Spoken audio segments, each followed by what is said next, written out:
Hi friends, good morning. Welcome back to my channel. ಎಲ್ಲರೂ ಹೇಗಿದ್ದೀರಾ? ನಾನು ಕೂಡ ಚೆನ್ನಾಗಿದ್ದೀನಿ. ಬೆಳಗ್ಗೆ ಇವಾಗ 10:30 ಆಯಿತು. ನಾನು ಇವಾಗಿಂದ ನನ್ನ ಬ್ಲಾಗ್ ಸ್ಟಾರ್ಟ್ ಮಾಡ್ತಾಯಿದ್ದೀನಿ. ಮಜ್ಜಿಗೆ ಮೆಣಸು ಮಾಡ್ಕೊಂಡಿದ್ದೆ ಸ್ವಲ್ಪ, ಅದು ಇಷ್ಟು ಡ್ರೈ ಆಗಿದೆ. ಇವಾಗ ಅರ್ಧ kg ಮೆಣಸಿನ್ಕಾಯಿ ಇವಾಗ ಇಷ್ಟ ಆಗಿದೆ.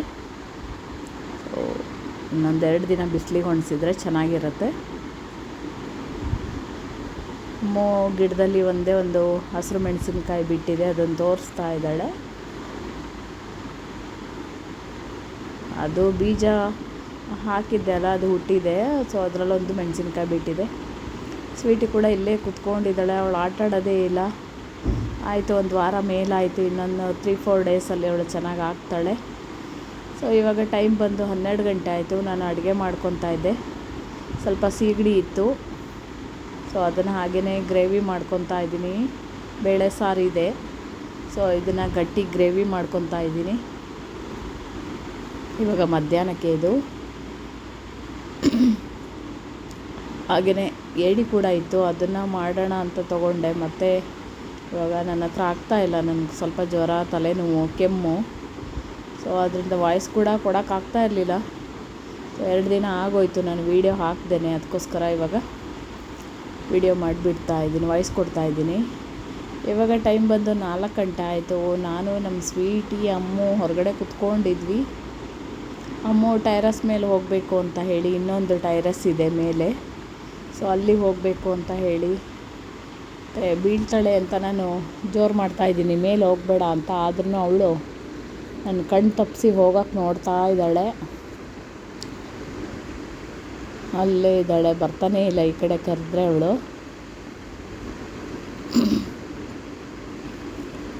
ಮೇಲೆ ಆಮೇಲೆ ಎಲ್ಲಾದರೂ ಕೆಳಗಡೆ ಬಿದ್ದುಬಿಟ್ರೆ ಕಷ್ಟ ಅಲ್ವಾ.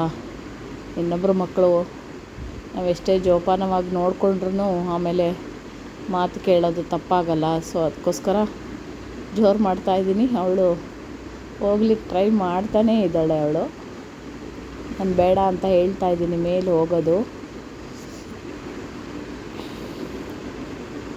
ಸೊ ನಾನು ಹೊರಗಡೆನೇ ಕುತ್ಕೊಂಡಿದ್ದೆ.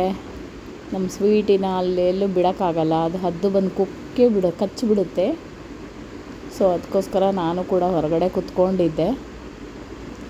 ಅಕ್ಷಯ್ ಮಲ್ಕೊಂಡಿದ್ದಾನೆ. ಸ್ವೀಟಿಗೆ ಆಟಾಡೋ ಮೂಡಿಲ್ಲ, ಅವಳಿಗೆ ಹಿಂಸೆ ಆಗುತ್ತೆ. ಸಾರಿ. ಇನ್ನೊಂದು ಅಂದರೆ ಮಂಡೇ ತನಕ ಅವಳು ಸರಿ ಹೋಗ್ಬೋದು ಅನಿಸುತ್ತೆ ನನಗೆ. ಸೊ ನಾನು ಕುತ್ಕೊಂಡಿದ್ದೀನಿ ಅವಳ ಜೊತೆಲೇ. ಸ್ವಲ್ಪ 1-2 ಅವರ್ ಅವಳನ್ನು ಹೊರಗಡೆ ಬಿಟ್ಕೊಂಡು ಅಲ್ಲೇ ಕುತ್ಕೊಂಡ್ರೆ ಸೊ ಅವಳು ಸ್ವಲ್ಪ ಮೈಂಡ್ ಫ್ರೆಶ್ ಆಗುತ್ತೆ ಸ್ವೀಟಿಗೆ. ಸೊ ಅದಕ್ಕೋಸ್ಕರ ಅಲ್ಲೇ ಕುತ್ಕೊಂಡಿದ್ದೆ. ನಂಗೆ ಮಾತಾಡೋಕ್ಕೆ ಕೂಡ ಆಗ್ತಾಯಿರಲಿಲ್ಲ, ಗಂಟ್ಲು ನೋವು. ಉಪ್ಪು ಬಿಸಿನೀರು ಹಾಕಿ ಗಾರ್ಗಿಲ್ ಮಾಡ್ಕೊಂಡಿದ್ದೀನಿ, ಆದರೂ ಸ್ವಲ್ಪ ಕಮ್ಮಿ ಆಗಿದೆ ಇವಾಗ.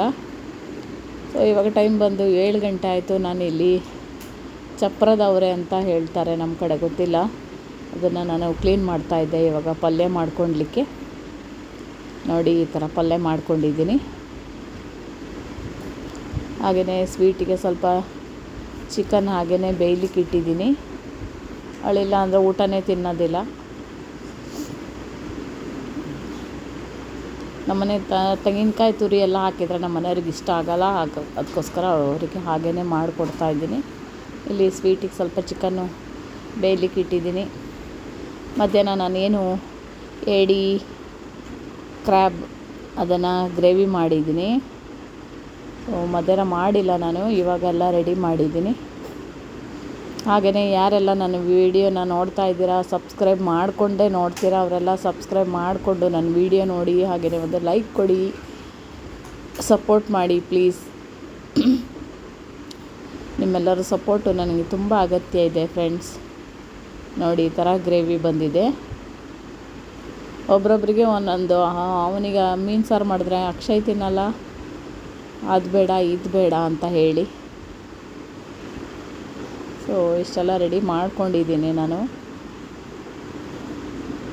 ಬೆಳಗ್ಗೆಗೆ ಇದು ಬೆಂಡೆಕಾಯಿ ಪಲ್ಯ ಮಾಡಿ ಚಪಾತಿ ಮಾಡೋಣ ಅಂತ ಹೇಳಿ ಬೆಂಡೆಕಾಯಿ ಎಲ್ಲ ತೊಳೆದು ಇಟ್ಟಿದ್ದೀನಿ.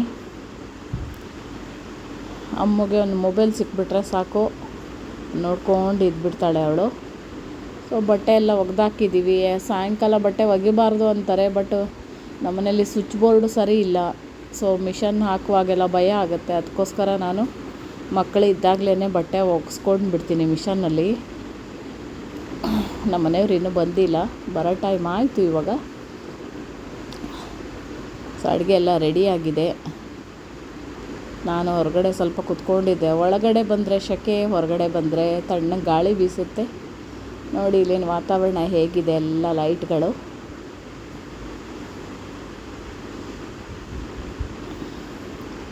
ಸೊ ಬಟ್ಟೆ ಎಲ್ಲ ಒಣಸಿದ್ದೀನಿ. ಓಕೆ ಫ್ರೆಂಡ್ಸ್, ಇಲ್ಲಿಗೆ ನನ್ನ ವಿಡಿಯೋ ಮುಗೀತಾ ಬರ್ತಾ ಇದೆ.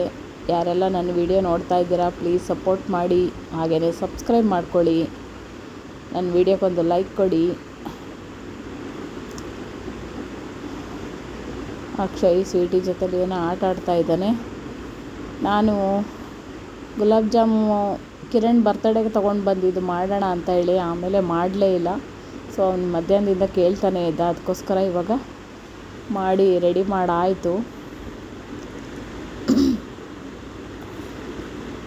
ಸೊ ಅದು ತುಂಬ ದಿನ ಇಟ್ಟರೆ ಅಂತ ಹಾಳಾಗುತ್ತೆ ಆ ಪೌಡ್ರು ಅಂದ್ಬಿಟ್ಟು ರೆಡಿ ಮಾಡ್ತಾಯಿದ್ದೀನಿ.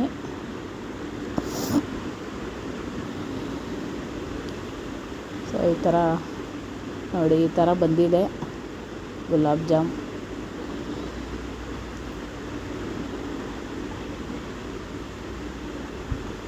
ಎರಡು ಪ್ಯಾಕೆಟು ಮಾಡಿಬಿಟ್ಟಿದ್ದೀನಿ ನಾನು.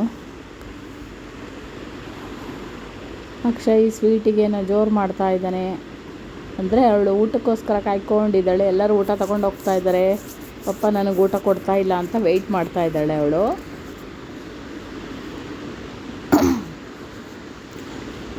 ಅಮ್ಮಂಗೆ ನೋಡಿ 2 ಜುಟ ಚಿಕ್ಕ ಕೂದಲು, 2 ಜುಟ ಬೇಕಂತ ಅವಳಿಗೆ ಆಗ್ತಾಯಿಲ್ಲ. ಅದಕ್ಕೆ ಹಿಂದೆ ಒಂದು ಮುಂದೆ ಒಂದು ಹಾಕಿದ್ದೀನಿ. Okay, thank you.